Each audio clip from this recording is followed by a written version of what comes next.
Hello，大家好，我係 Ben，今日又講下漫畫啦。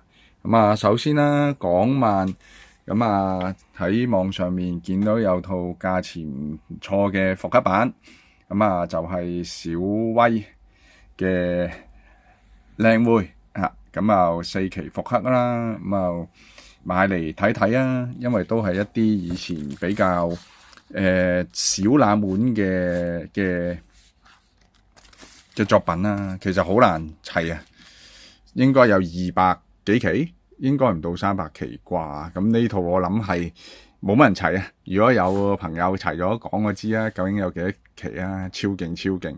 買嚟睇下，調劑下。呢排始終經濟唔好，都唔會亂咁買漫畫噶啦嚇，即係除非真係價錢唔錯啊，又覺得有趣啊，先會買。有啲書點都會追嘅。尤其是日漫啦，呢本就其中一部就係 Will 啦。出到第17期，睇翻啦，原來咧第16期對上一期啊，2年前嘅事。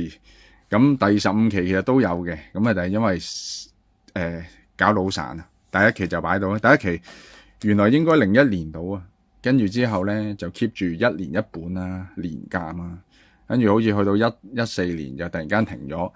隔咗6年啊，跟住2000年先2020年先再出，跟住去到4年後，即係24年，跟住先出一本所以係好恐怖啊！跟住再2年就出第17期，唔知會唔會第18期會跟翻之前咁1年出一本年鑑咧？